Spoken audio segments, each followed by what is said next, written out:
kami pengurus cabang GP Ansor Kabupaten Majalengka sedang mengikuti inaugurasi PW Ansor Jawa Barat. Ini terkait dengan pelantikan PW Ansor Jawa Barat yang akan dihadiri oleh Ketum dan pengurus pusat PW Ansor. Terima kasih. Semoga kegiatan kita berkah dari. Assalamualaikum warahmatullahi wabarakatuh.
Lampiran pertama, Dewan Penasihat.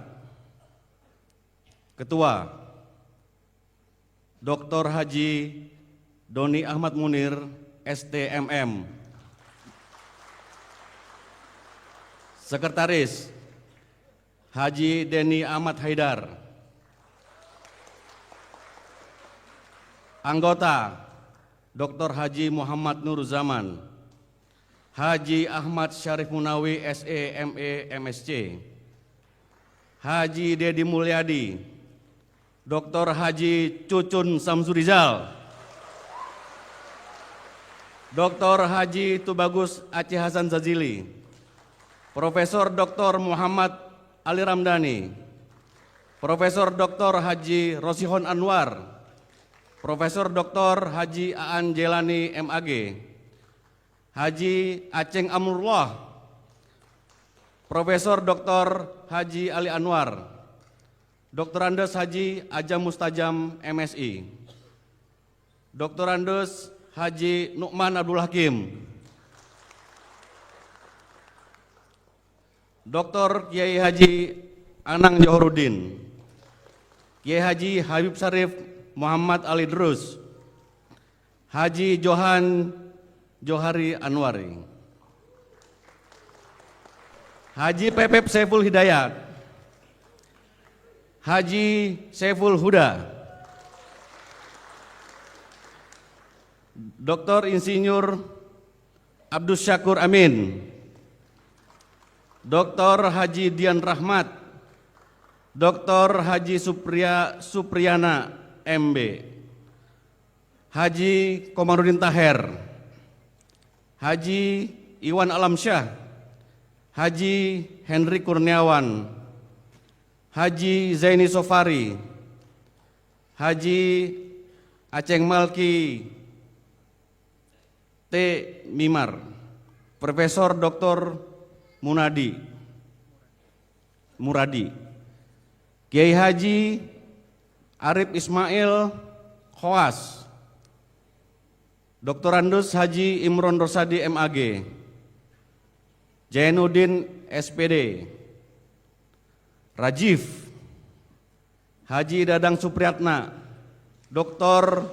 Dudang Gozali MAG, Acep Jamaluddin, Dr. Haji Jalaluddin, Haji Anwar Nasihin, Asep Muslim, Hafiz Sutansah, Haji Ayi Subhan Hafaz,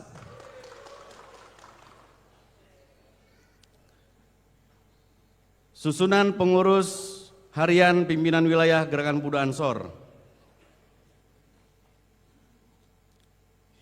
Bendahara, Haji Asep Alamsyah Heridinata. Wakil Bendahara, Aceng Hifaz Muhammad, Lukman, Haji Sabda Kusuma, Haji Muhammad Nur Rohman Robi, Haji Asep Wawan Gunawan, Haji Ahmad Hamam, Haji Muhammad Said Rifki Noval, Iing Abdul Majid, Enceng Adam Mubarok, Jenal Abidin, Muhammad Sepita Sofyan, Taufik Anwari, Hafidz Ali, Yadi Supriyadi, Balyan Saiful Akham, Muhammad Arjakia.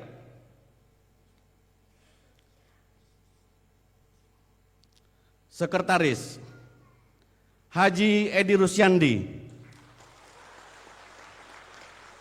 Wakil Sekretaris, Dedi Munawar Noviar, Atep Muhtar Tapik, Septian Saiful Bahri, Sansan Zaul Haq, Arif Nur Hakim, Nanang Wahyu, Zikri Abaziz, Muhyiddin Arifani, Hasan Malawi, Ahmad Abdul Basid, Ziyad Ahmad, Fitrah D. Ahmad Syah, Agus Salam Rahmat, Anwar Hutomi, Apip Saiful Milah, Muhammad Yasin, Haji Ahmad Fuad, Haji Ahmad Irfan, Haji Ahmad Dasuki, Haji Husna Multofa, Sofi Abdul Razak, Ibnu Hamzah, Haji Jajang Wahyudi,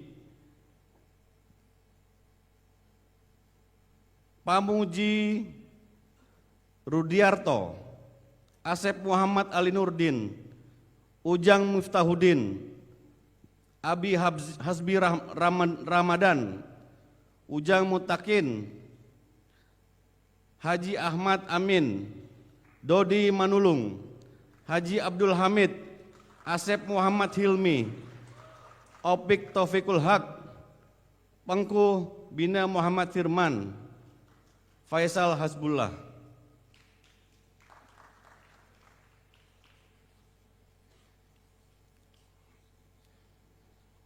Wakil-wakil ketua: Ibdam Khalid, Nana Sumarna, Gugun Kurniawan, Tatang Suhara, Sahuri, Rasdi, Haji Endang Sudikin, Nanang Nurholis, Salman Al-Farisi, Haji Mahmud, Muhammad Mahmud, Supriyanto, Ahmad Fatoni, Maulana Siddiq,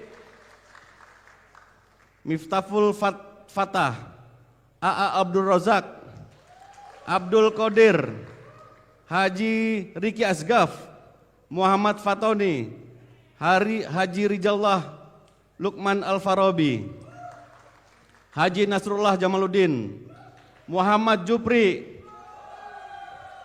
Haji Danda Rifai Hilmi, Ahmad Cece Asfiadi, Haji Farhan Zayid, Encep Najmuddin, Muhammad Gaddafi, Ihsanuddin, Heri Ukasah, Ahmad Tetuko Takyuddin, Edi Fauzi,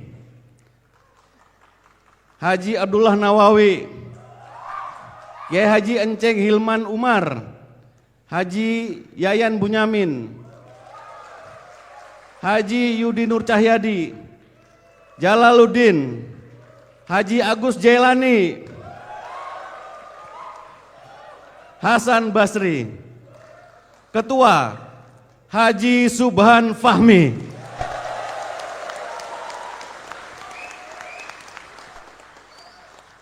Apakah sahabat-sahabat siap untuk dibaiat? Sahabat siap dibaiat? Sekali lagi, sahabat-sahabat siap dibaiat? Bismillahirrahmanirrahim. Asyhadu an la ilaha illallah wa asyhadu anna Muhammadar Rasulullah. Raditu billahi rabba wa bil islami dina wa bi Muhammadin nabiyya wa rasula wa bi Indonesia sya'bau wa watona wa bi nahdlatil ulama'i jam'iyatan wa iqtikadan wa bil ansori harokatan wa kafahan. Demi Allah, sebagai pengurus pimpinan wilayah Gerakan Pemuda Ansor, saya berjanji bahwa saya dalam menerima jabatan pengurus pimpinan wilayah Gerakan Pemuda Ansor akan menjunjung tinggi ajaran Islam Ahlus Sunnah wal Jamaah. Saya berjanji bahwa saya dalam menerima jabatan pengurus pimpinan wilayah Gerakan Pemuda Ansor akan menjunjung tinggi ajaran Islam Ahlus Sunnah wal Jamaah. Saya berjanji bahwa saya dalam menerima jabatan pengurus pimpinan wilayah Gerakan Pemuda Ansor akan menjunjung tinggi ajaran Islam Ahlus Sunnah wal Jamaah. Saya berjanji bahwa saya dalam menerima jabatan pengurus pimpinan wilayah Gerakan Pemuda Ansor akan menjunjung tinggi amanat yang dipercayakan kepada saya oleh organisasi dengan penuh tanggung jawab. Saya berjanji bahwa saya dalam menerima jabatan pengurus pimpinan wilayah Gerakan Pemuda Ansor akan menunaikan segala kewajiban saya guna terwujudnya cita-cita Gerakan Pemuda Ansor dengan berpegang teguh pada peraturan dasar dan peraturan rumah tangga. Saya berjanji bahwa saya selama memegang jabatan pengurus pimpinan wilayah Gerakan Pemuda Ansor tidak akan sekali-kali melakukan sesuatu yang dapat merusak disiplin dan merendahkan martabat organisasi. Rabbi zidna ilman warzukna fahman Allahumma ansurna wala tansur alaina wamkur lana wala tamkur alaina wahdina wa yassiril huda ilaina wangsurna ala man bagha alaina ya dzal jalali wal ikram.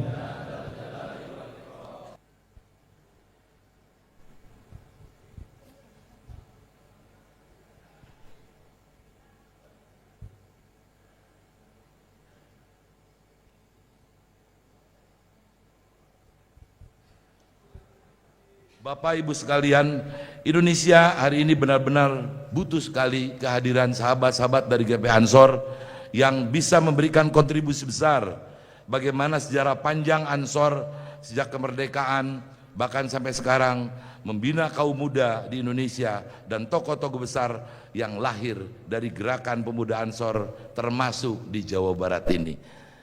Salah satunya adalah tokoh kita semua, pimpin Wakil Gubernur Jawa Barat Pak Nu'man Abdul Hakim, dan nanti akan lahir dari Ansor kader-kader baru ya, bisa bersama-sama Pak Wagub atau bisa juga nanti ada Gubernur Jawa Barat dari GP Ansor. Gerakan Pemuda Ansor harus terus menyuarakan dan menjaga nilai-nilai keislaman, menjaga nilai-nilai kebangsaan dan kerukunan antar umat beragama di Jawa Barat. Nilai yang dipegang harus membawa perdamaian di bumi Jawa Barat ini, termasuk bagaimana kasus-kasus intoleransi antar umat beragama yang sering terjadi di Jawa Barat. GP Ansor harus ambil peran bagaimana bisa menyatukan kekuatan-kekuatan semua elemen bangsa ini untuk senantiasa menjaga kesatuan dan persatuan. Kita juga harus menyadari bahwa secara umum dunia pendidikan kita ini masih dihadapkan dengan berbagai permasalahan keterbelakangan. Kemiskinan masih terus menjadi beban bagi kita semua. GP Ansor harus mulai membuka diri terhadap metode-metode dan beradaptasi terhadap teknologi yang berkembang di era zaman yang kita hadapi ini. Bagaimana kita mencetak pemimpin-pemimpin yang mampu membuat perubahan di Provinsi Jawa Barat tercinta ini. Kaderisasi juga terus lakukan. Bagaimana memperkuat dan memperhatikan perkembangan zaman yang sering disampaikan Pak Presiden Prabowo, bagaimana perkembangan STEM, sains, teknologi, kemudian engineering, arts dan maths, matematik.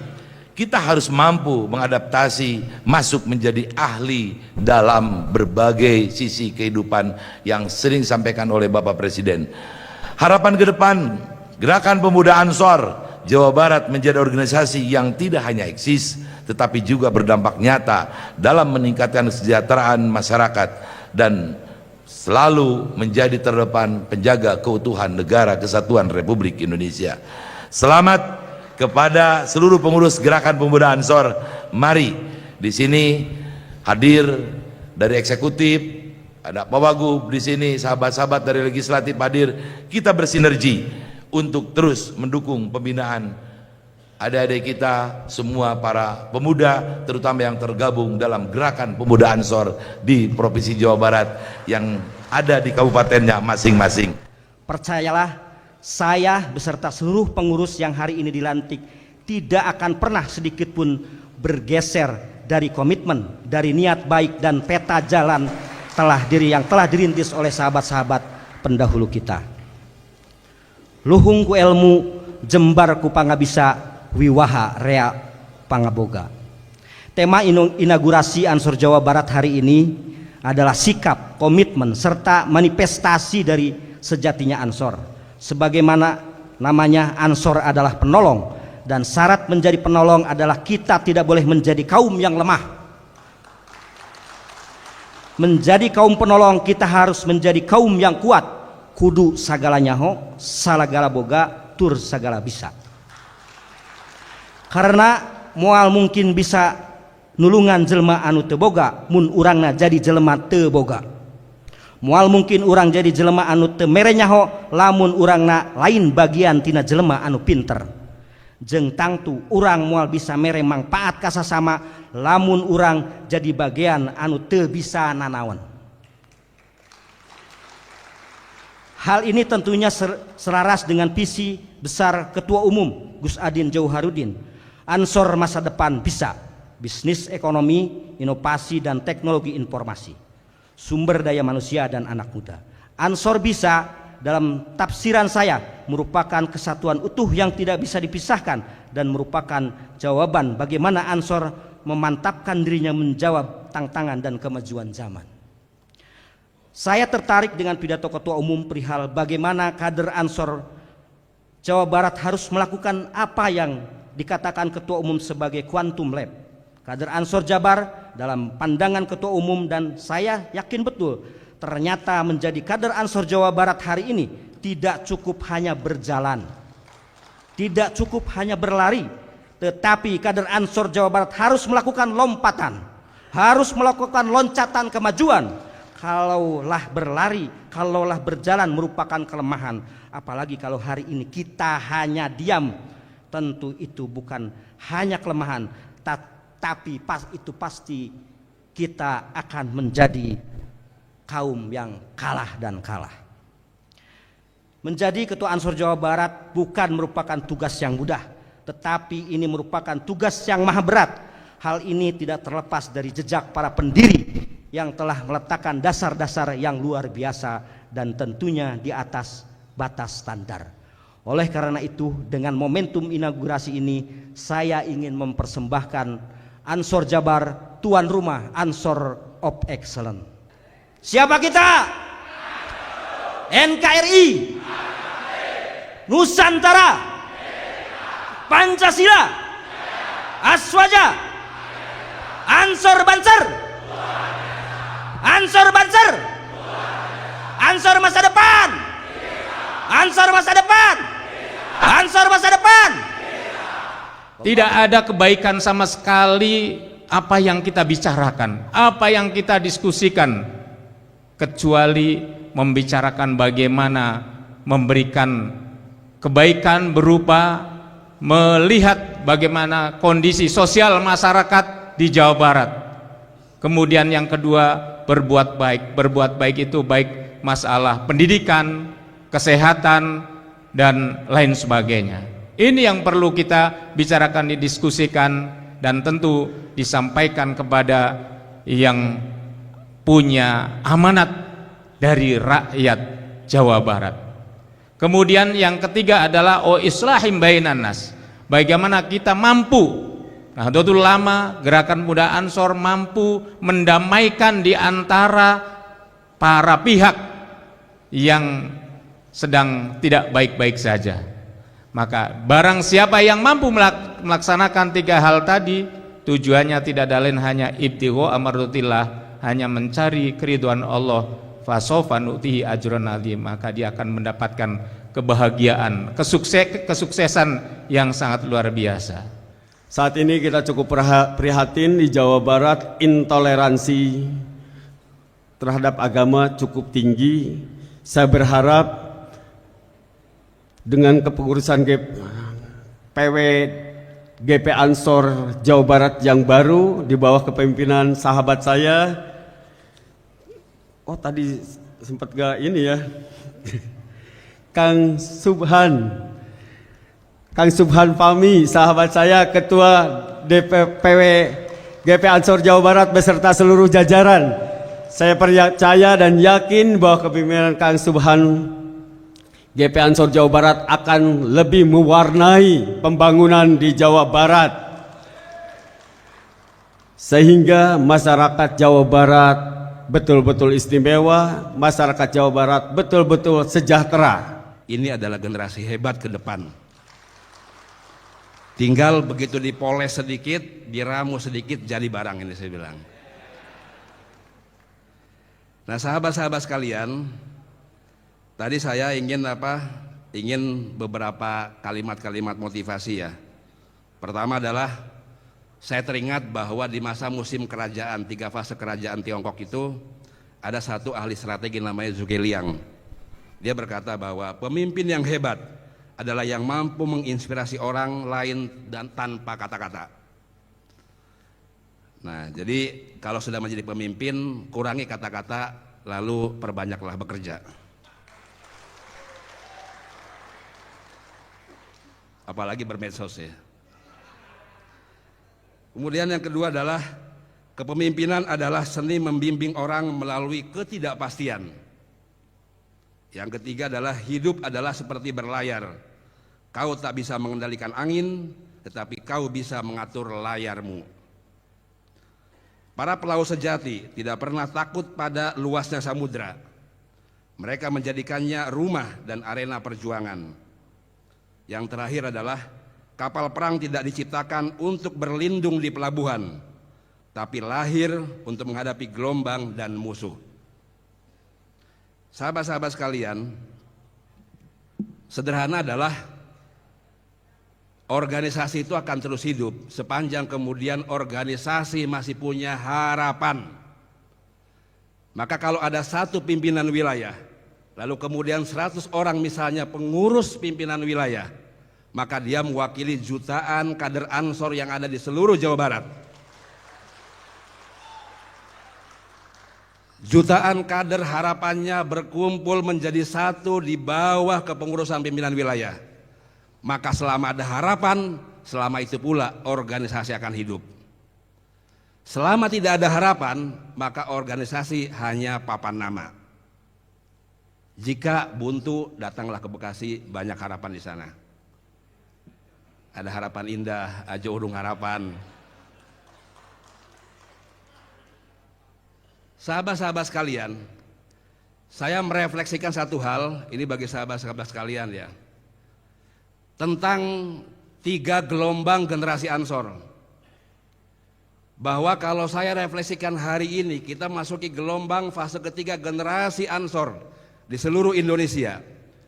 Ini yang kemudian kita harus camkan, kita harus kelola dengan baik, kita harus glorifikasikan, dan kita yakin jika mampu menyatukan gelombang pertama, gelombang kedua, gelombang ketiga, kita akan mampu menumbuhkan generasi emas NU lalu menjadi penopang generasi emas Indonesia 2045. Gelombang yang pertama adalah bahwa rekrutmen Ansor, rekrutmen kader Banser, Rijalul Ansor, fase pertama dari mana?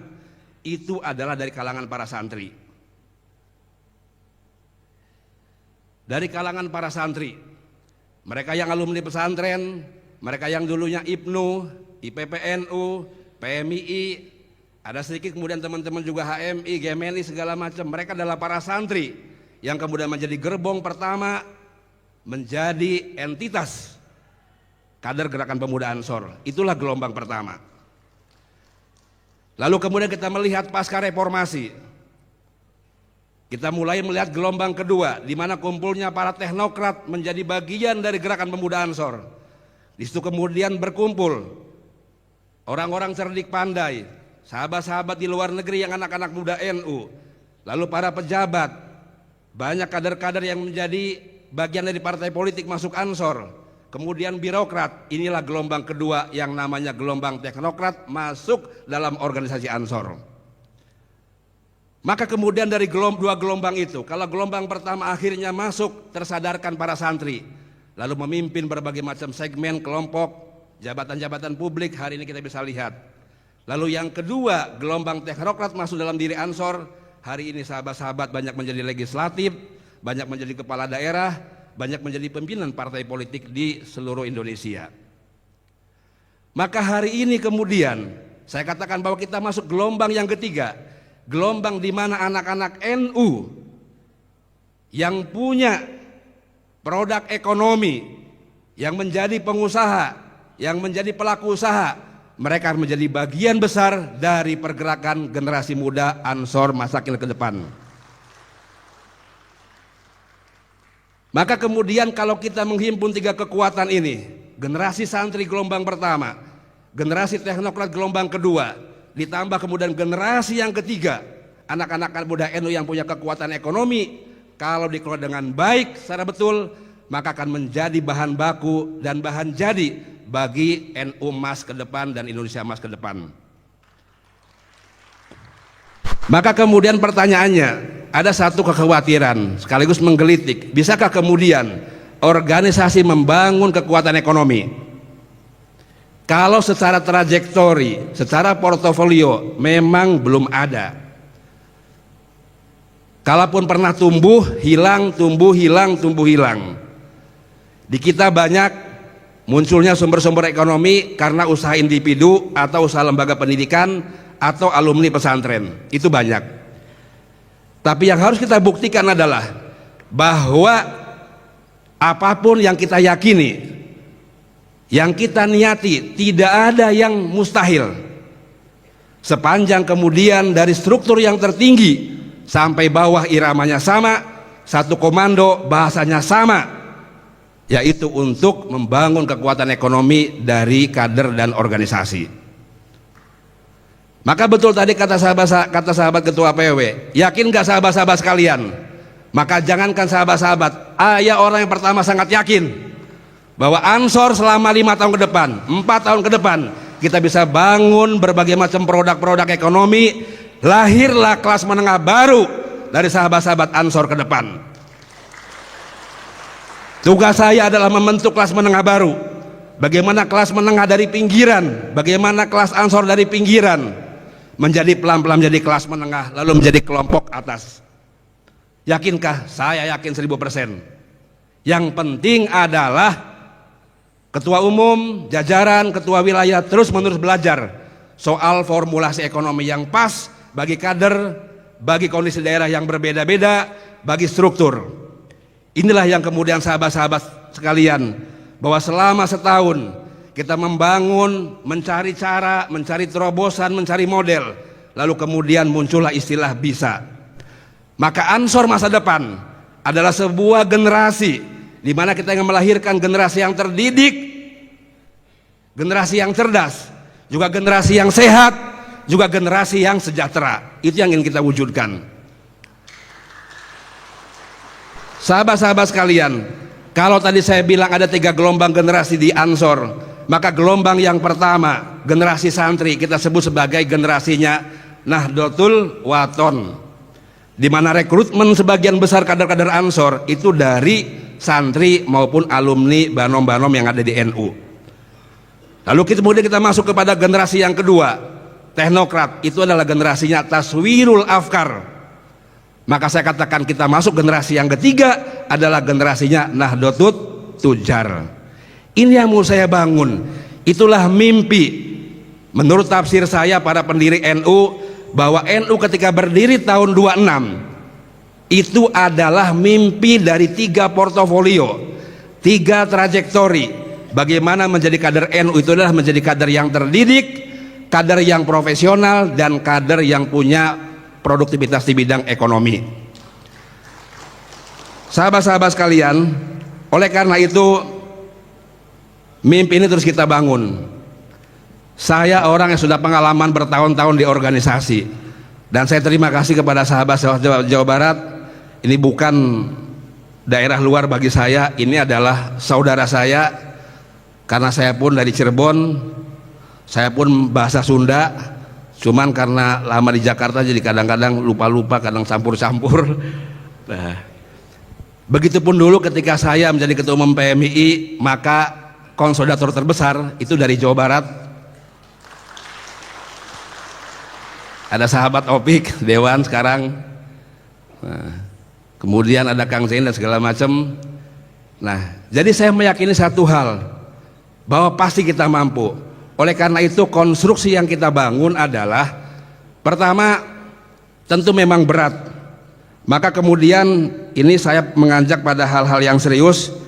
Kita mencanangkan langkah ada 3, 3, 3, 4, 4, 9, dan 3. Ini sebuah kode. Apa artinya? Pertama adalah bahwa kalau kita bicara soal tulang punggung organisasi atau backbone organisasi, itu backbone organisasi ada 3. Yang pertama adalah bagaimana kita mentransformasikan nilai dan tradisi kita. Bahwa nilai bukan sesuatu yang mati. Nilai akan terus hidup sepanjang masa. Dan bahwa tradisi kita bukan tradisi yang statis, yang kemudian tugas kita hanya menjaga tradisi. Tradisi harus terus bergerak terus. Bagaimana dari tradisi berwatak sosial menjadi tradisi berwatak ekonomi. Kemudian yang kedua adalah tugas kita terus memperbarui sistem kaderisasi. Oleh karena itu kita sedang memperkuat dengan membentuk Dewan Kaderisasi Nasional yang itu mengintegrasikan antara kaderisasi Ansor, Banser, dan RA. Maka kemudian sekarang kalau seleksi Banser, mohon maaf, memang serius di Mako, dan yang ngetes juga ada yang dari RA segala macam, termasuk ditanyain coba tes baca Qur'annya, kemudian tes tajwidnya, tes sholatnya. Ini secara serius sehingga kemudian praktek agama kemudian terus menerus kita perbaiki, dan untuk hal-hal mendasar sahabat para kader kuasai. Kemudian yang ketiga adalah menciptakan sosok profil kader yang tangguh dari nilai tradisi yang kita perbarui, dari sistem kaderisasi yang kita terus sempurnakan. Inilah 3 tulang punggung di mana kemudian dari sini organisasi akan dibentuk. Kemudian yang berikutnya adalah bahwa memang betul ada 3 hal terkait soal perluasan kaderisasi cara pandang. Pertama adalah begitu dunia media sosial dengan ekosistemnya luar biasa mempengaruhi kehidupan masyarakat. Oleh karena itu jangan sampai sahabat-sahabat di seluruh tingkatan, pimpinan wilayah sampai ranting, yang tidak peduli dengan teknologi. Semakin banyak sahabat-sahabat mengambil peran menentukan arah teknologi, arah media, maka akan menjadi algoritma besar yang menentukan profiling Ansor masa kini. Kemudian yang kedua adalah teknologi tadi, dan yang ketiga adalah produk-produk ekonomi yang merata. Sahabat-sahabat sekalian, organisasi kita ini punya 4 mandat. Maka saya ingin ke depan bahwa apa yang kemudian saya sampaikan kita lakukan hari ini soal gerakan ekonomi, soal inovasi, soal perekayasaan politik, soal sosial, ini bukan berdiri sendiri, tapi ini adalah mandat organisasi. Ideologi Ansor memiliki turunan dalam berupa 4 mandat. Pertama adalah mandat agama, di mana Ansor menjadi penjaga agama, penjaga akidah, itu nggak bisa tawar-tawar. Yang kedua adalah mandat politik, di mana Ansor adalah membentuk rekayasa menjadi kader-kader politik, kepemimpinan politik, agar apa? Agar bermanfaat, bermaslahat buat kader. Yang ketiga, merekayasa menjadi tokoh-tokoh sosial yang produktif, yang berintegritas. Dan yang ketiga, yang keempat adalah menjadi pemimpin-pemimpin ekonomi. Maka kemudian kalau kita bicara soal ekonomi, bicara sosial, bicara politik, ini bukan sesuatu yang terlepas dari kaderisasi, bukan terlepas dari sebuah ideologi, tapi ini adalah mandat ideologi yang gak bisa dipisahkan satu dengan yang lainnya. Karena apa? Karena organisasi akan membentuk masyarakat, membentuk negara, dan itu harus terlibat dalam menata sosial, menata politik, menata ekonomi, juga menata agama. Maka pada sahabat-sahabat pimpinan wilayah, masifkan. Tadi saya senang melihat gerakan ekonomi BUMA, Badan Usaha Milik Ansor, Dan setiap saya ke wilayah selalu menegaskan dua hal, bahwa setiap pelantikan wilayah harus dibarengi dengan peresmian Buma daerah dan Patriot Ketahanan Pangan Daerah. Kenapa kemudian pangan? Satu, karena rata-rata komoditas yang para Ansor lakukan itu bergerak di sektor pangan. Mengenai 4 produk, 4 segmen, yang pertama kalau nggak bertani, kalau nggak berkebun, kalau nggak beternak, kalau nggak nelayan. Selebihnya adalah industri kreatif, kalau nggak jasa, kalau nggak kerajinan. Itu saja seputar itu. Maka kemudian dengan gerakan masif 100.000 Patriot Pangan yang kita launching pada 24 April kemarin di Banyumas, ini akan menjadi gerakan besar agar apa? Agar seluruh kader Ansor memaksimalkan potensinya masing-masing. Dan sekarang sudah mulai bergerak. Kemarin misalnya pelantikan di Lampung, kita mengelola join perusahaan antara Ansor daerah dengan pusat, kita bikin Erindo, adalah Energi Residu Indonesia untuk mengelola residu sawit yang dimiliki oleh sahabat-sahabat Ansor. Lalu kemudian kita ke Lahat, pelantikan Sumsel, kita penanaman kecambah sawit. Lalu kemudian kita ke Jambi, kita merancang bikin pabrik mini CPO milik para petani pengusaha sawitnya Ansor. Lalu kalau kita kemudian ke Kolaka, ke Polman kemarin Sulbar, kita merancang bagaimana di Polman sahabat-sahabat menjadi sentrum untuk pengembangbiakan budidaya kakao di sana. Dan banyak daerah-daerah yang lain. Ini harus menjadi sentrum-sentrum ekonomi. Kalau 4 tahun kita kelola secara baik, maka saya yakin apapun mimpi-mimpi kita 3 tahun ke depan, 4 tahun ke depan, saat semua teman-teman punya bas ekonomi sejahtera semuanya, mimpi itu pasti akan terwujud.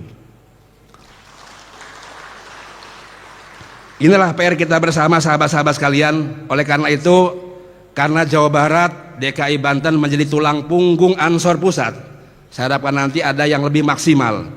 Maka strukturnya dicek lagi sampai ke bawah, sampai ke ranting. Pastikan bahwa tidak ada desa yang tidak ada Ansornya. Tidak ada desa yang tidak ada bansernya, tidak ada desa yang tidak ada RA-nya. Karena apa? Dengan cara itulah kita bisa menjaga masjid-masjid NU, kiai-kiai NU, dan orang-orang tua kita di Nahdlatul Ulama maupun Ansor itu sendiri. Maka strukturnya harus masif, cek semuanya, berapa jumlah kadernya, masih aktif apa enggak SK-nya. Nanti kita akan monitoring bersama, maka diperlukan konsolidasi secara total. Pada satu kali nanti saya bermimpi bahwa pertemuan kita akan pertemuan besar, di mana pertemuan itu akan dihadiri ribuan orang, di mana hadir itu kepala-kepala daerah dari Ansor, baik itu gubernur, bupati, wali kota, kemudian dihadiri oleh ribuan kepala desa dari kader Ansor Banten, dihadiri oleh pendamping PKH, keluarga harapan, dihadiri oleh pendamping desa, bahkan dihadiri oleh ketua Koperasi Merah Putih dari kader Ansor Banten. Kita ingin mengkonsolidasikan, bahkan juga termasuk legislatif, bagaimana semua kekuatan ini menjadi rantai pasok penguatan ekonomi kader di bawah. Maka sahabat-sahabat sekalian, hari ini kelihatannya bahwa pertumbuhan ekonomi mulai digeser dari atas ke bawah. Hanya memang kita melihat perlu backupan infrastruktur ekonomi di level ranting, di level desa-desa yang perlu kita bangkitkan. Oleh karena itu, konsolidasi kepala desa, kemudian konsolidasi ketua Koperasi Merah Putih, perlu kemudian pelibatan Ansor di kampung-kampung, di desa-desa, dengan membentuk kelompok-kelompok ekonomi yang ada di bawah. Kalau kelompok-kelompok ekonomi kuat, maka dia akan menjadi pilar dari pertumbuhan desa-desa yang ada, terutama yang dipimpin oleh para kader-kader Ansor Banser. Sahabat-sahabat sekalian, inilah pesan saya sebagai ketua umum. Sahabat-sahabat harus yakin. Kalau saya sebagai ketua umum sangat yakin, maka tentu apalagi sahabat-sahabat sekalian. Bagi saya tidak banyak waktu kita. Saya memimpin Ansor cuma 5 tahun dan sekarang sudah setahun. Begitu banyak mimpi-mimpi, dan insya Allah dalam waktu dekat tentu ada mimpi kita soal membangun aset organisasi. Mungkin bulan Juli atau bulan Agustus awal, bismillah, kita mau membangun gedung Ansor 8 lantai. Jadi gudang yang sekarang nanti kita rapikan, kita ratakan, kita bangun 8 lantai. pekerjaan setahun setengah, mudah-mudahan nanti itu menjadi kado tahun 2027 untuk Harla Ansor berikutnya. Ada banyak PR kita, termasuk bimbingin gedung-gedung Pusdiklat. Ini juga menjadi PR besar. Mudah-mudahan ke depan akan ada lahan yang kita kelola. Dan alhamdulillah hari ini sudah punya 2 gedung. Selain gedung Ansor, kita juga sudah punya gedung Buma, badan usaha milik Ansor, 4 lantai seluas 1000 meter persegi, depan badan POM di di Percetakan Negara. Nah, maka kemudian dengan ini saya ingin memotivasi sahabat-sahabat sekalian, mumpung banyak para senior, mumpung banyak para orang tua kita maksimalkan semua kekuatan kita. Kalau ada tanah, jangan dibiarkan menjadi aset yang idle. Bangun gedung sebagai kantor, kalau sudah ada bangun gedung sebagai Pusdiklat, kalau sudah ada bangun sebagai BLK atau tempat-tempat latihan kerja. Saya ke depan ingin bahwa Ansor tadi sudah bagus, ada bimbingan untuk LPDP, tapi ke depan karena usia kita usia produktif antara 20 tahun sampai 45 tahun, ke depan juga akan bermunculan LPK, Lembaga Pelatihan Kerja, LSP, Lembaga Sertifikasi Profesi, LKP, Lembaga Kursus Pelatihan, maupun P3MI, Perusahaan Penyuluh Tenaga Kerja, dan seterusnya. Saya ingin semua kemampuan Ansor tersertifikasi, terstandarisasi, sehingga daya saing kita akan diterima oleh dunia swasta maupun dunia industri. Sahabat-sahabat sekalian, demikianlah, mudah-mudahan ini bisa memotivasi kita semuanya. Dan saya harap apa yang saya sampaikan betul-betul laksanakan, dan saya akan terus keliling memonitor segala macam. Yakinlah bahwa ketika ngurus Ansor bukannya capek, tapi semakin fit dan semakin sehat. Jangan pernah berpikir uang di awal ketika ngurus Ansor, berpikirlah idenya apa, lalu gambarlah ide itu, kemudian eksekusi, maka uang akan jalan berikutnya. Maka kemudian kalau di Ansor Pusat, Kang Cucun itu punya 3 ideologi, saya sebut ideologi. Ideologi yang pertama adalah mulai aja dulu, pasti ada jalan. Nggak mikir panjang-panjang, nggak mikir ribet, ide bagus laksanakan. Mulai aja dulu, pasti jalan. Yang kedua adalah jangan pernah berpikir soal uang. Uang itu depan mata, tinggal bagaimana cara mengambilnya. Itu ideologi yang kedua. Ideologi yang ketiga adalah acara boleh biasa-biasa, berita harus kemana-mana. Demikian, terima kasih. Wallahul muwaffiq. Assalamualaikum warahmatullahi wabarakatuh.